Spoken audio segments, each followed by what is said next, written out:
Hello and welcome back to the channel.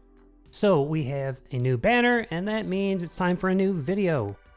A banner review of Abyssal F66x.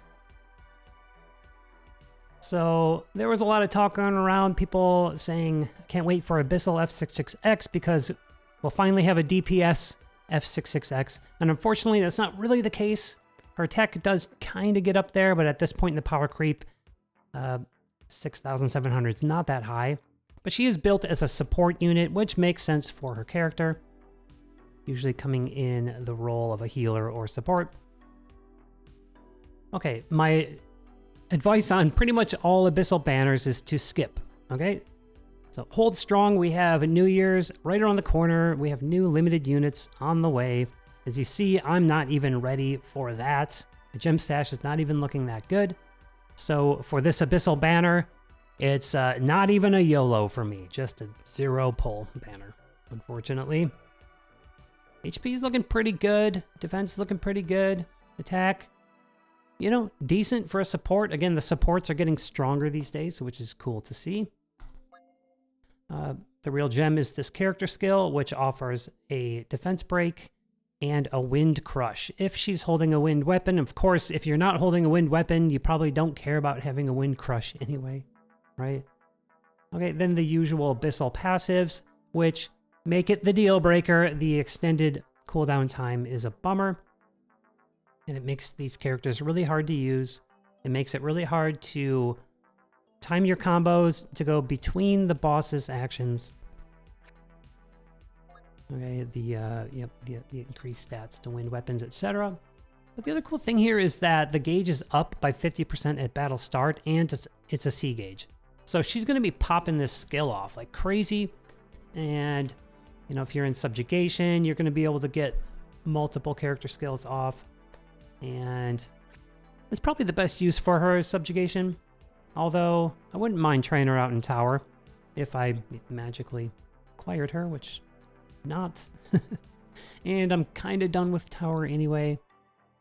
And as usual, the weapon is even more desirable than the character. The attack stat is not that great, but again, it's a staff. We can't really expect that high of an attack stat, but the passives are really juicy. Tempest Boon and Pursuit. That's going to be awesome in the subs, and those passives are usually more important than the attack stat itself, so you know, if your DPS character's already looking pretty good with stats and everything and crit rate, these two passives are really going to boost the damage in a beautiful way. Okay, so we have Valiant's attack up to the party, and then a Wind Crush skill. That's always cool. It's kind of rare to have that on a weapon, but we're starting to see that more and more often. Next up, we have a new two-hand sword. That's a main hand in Arena. Really cool to see a new normal pool weapon, and that's a main hand in Arena. Of course, the subjugation weapons are still best. So the first thing I thought is Abstract Udeal would love this weapon. He's a very strong turret with that Tempest Boon passive, or Tempest Pursuit, rather. And can do tons of damage, and this should be pretty cool if you care about how he performs in the auto attack stage. Otherwise, you might just throw the subjugation gun on him. But this is new. A 5-hit skill on a 14-second 14-second cooldown. So, yeah, usually they're like 4-hit, 3 hits. So 50% 5-hit. That's new. The attack stat, that's pretty new. So if we compare it to the Silver Snow Claw, which is only just north of 2,000, this is very strong. And a 3-hit. The 3 hits are kind of a bummer. But of course, the Boon and the Temp Agi are the passives, and that's consistent with the Silver Snow Claw type weapon. So overall, this would be a pretty cool weapon to see drop in your summons in the future. Maybe you could put it to use, but personally, I always try to go for the subjugation weapons myself. Then we have what I believe is our second combination Boon Haste weapon for wind. First one was the Sublime Bloodline that we got on the Lacrima Lavanya banner, and it's in the normal pool. And these two are pretty similar. If you're using them as a sub, it's not going to make that big of a difference. Unless you're looking for the correct weapon synergy and just want more options, right? But the attack stats are very similar.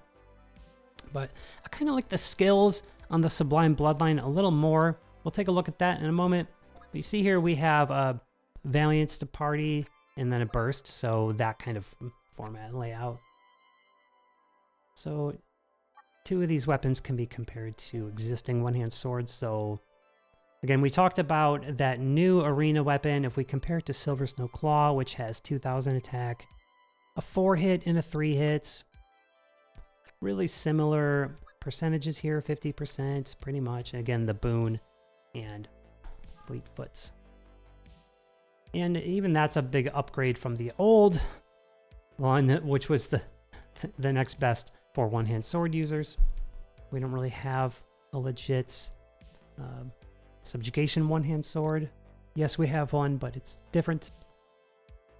And this one has toughness instead of agi, so it's kind of a deal breaker. And then, you know, 3-hit, 4-hit.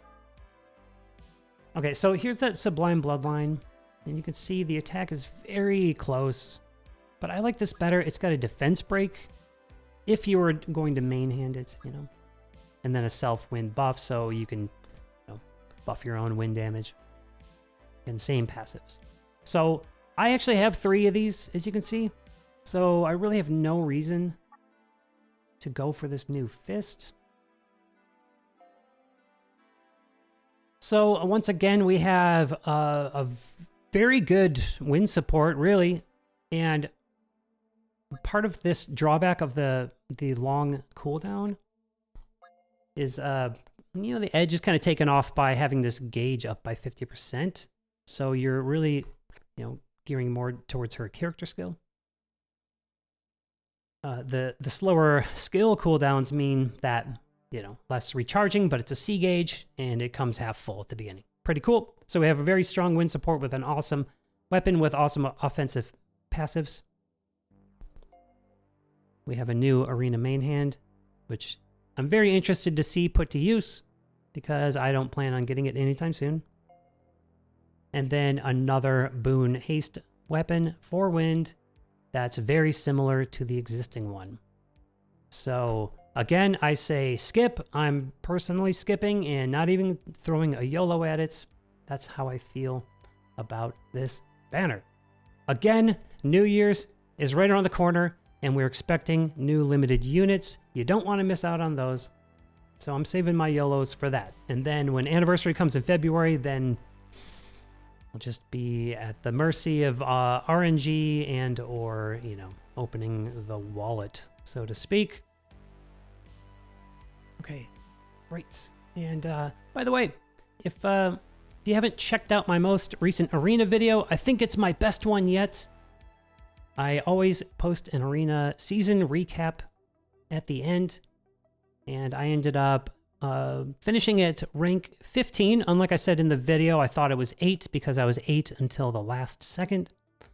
But still pretty good. Not quite as good as my last season. But in this video, you'll see all of my builds, my more recent builds, and my best gameplay yet because I use a whole variety of teams instead of just my tank team like I did in my previous videos.